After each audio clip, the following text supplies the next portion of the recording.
queria falar um pouco, primeiro da ideia, quer dizer, o tema, um dos temas que foi discutido nesse congresso foi a questão da legitimidade e sustentabilidade das ciências sociais humanas e saúde no Brasil. Por um lado, essa mesa fez um balanço muito positivo, que eu acho que é um balanço que é corroborado pelo conjunto de pessoas que atuam nesse campo, né? Que é a constatação da expansão e da solidez da área de ciências sociais humanas em saúde. A gente tem diferentes indicadores em relação a isso.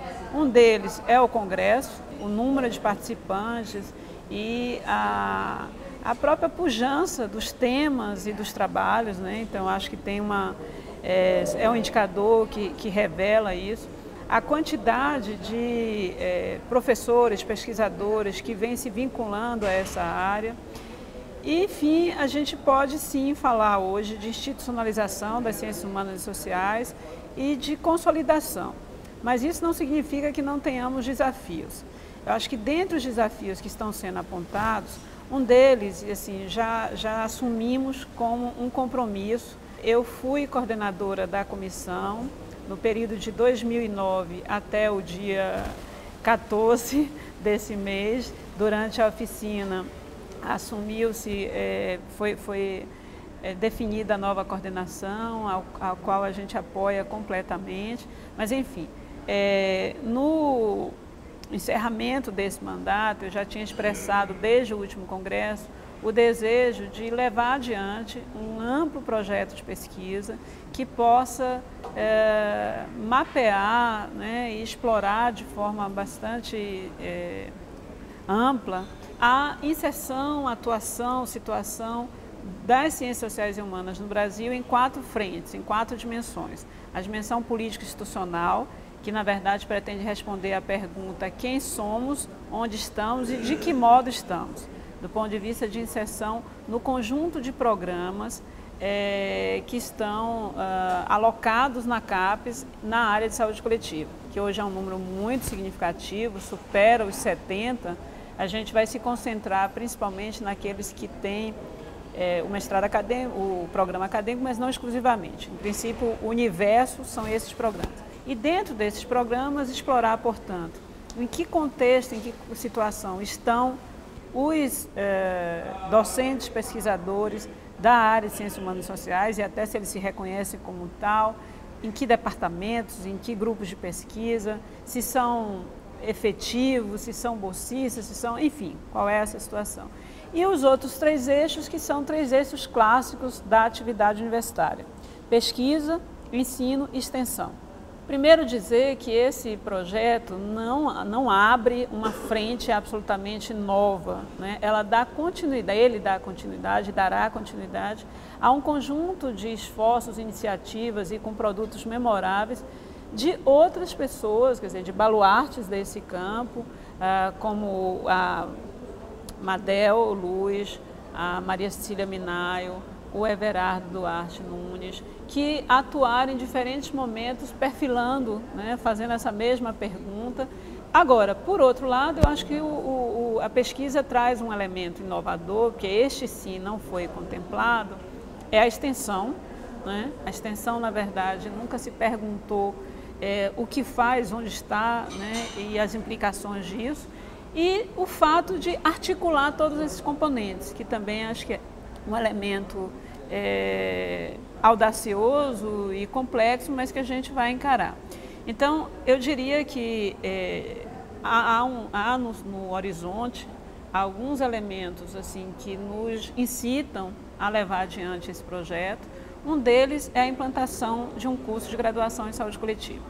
Acho que para todo o campo da saúde coletiva, esse fato tem se constituído como um elemento provocador de reflexões e que tem incitado principalmente assim, a ideia de que precisamos pensar quais as transformações que devem ocorrer a partir da existência desse novo curso e especificamente para as ciências sociais e humanas, a pergunta em relação ao ensino, que ensino queremos, né, que ensino de ciências humanas e sociais queremos inserir no contexto dessa graduação Em que medida uma graduação em saúde coletiva vai incidir sobre a pós-graduação e a pesquisa, né? Então esse é um desafio. Do ponto de vista da formação pesquisa, um grande desafio tem a ver com o nosso perfil, o perfil do campo, o caráter híbrido desse campo. Então você tem de um lado pessoas oriundas das ciências sociais e humanas, cuja formação graduada, pós-graduada da sociologia, da antropologia, da história, da psicologia, da ciência política, enfim. E tem um conjunto de atores que também estão inseridos no campo, que estão atuando na pesquisa, no ensino, que vem da formação em cursos de saúde, né? E muitas vezes se ressentem elas e aqueles que estão vindo das áreas das ciências humanas e sociais de uma formação mais consistente, contínua, né? Nos referenciais, quer dizer, a partir dos referenciais teóricos e metodológicos da área de ciências sociais e humanas. Então, o desafio dessa formação, ela está posta em várias frentes, não apenas em relação à graduação em saúde coletiva, está posta na pós e está posta principalmente no interior dos grupos de pesquisa. A gente ainda pode constatar, a despeito do avanço, da consolidação, da pujança da área, que persistem fragilidades na utilização dos referenciais teórico-metodológicos da área e daquilo que se diz, por exemplo, artigos, pesquisas que levam, né, a etiqueta da antropologia, da sociologia, da história em saúde ou em relação à saúde, mas que não chega a demonstrar efetivamente um uso adequado desses referenciais, né? Então, são inconsistências importantes e que esse acho que é um flanco que precisa ser trabalhado. Acho que um outro desafio também importante é avançar mais no debate sobre a interdisciplinaridade. Eu acho que aí a gente tem diferentes âmbitos de análise e de atuação, né, para pensar. Uma diz respeito à interdisciplinaridade em relação à saúde coletiva, né, que desde as suas origens se constituiu um pouco a partir da ideia de um pacto ou de uma composição de três vertentes ou eixos, né, que a gente tem reconhecido como epidemiologia, ciências sociais e humanas em saúde, planejamento e gestão. Cada um desses eixos, no seu interior, já tem também uma configuração interdisciplinar. Então, a interdisciplinaridade se dá em diferentes níveis, né?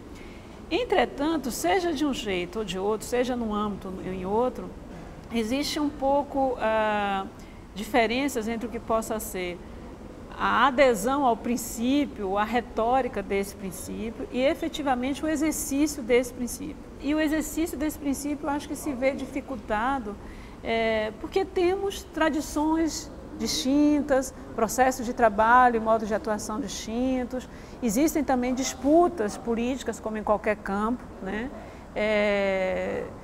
Distinções também de caráter epistemológico.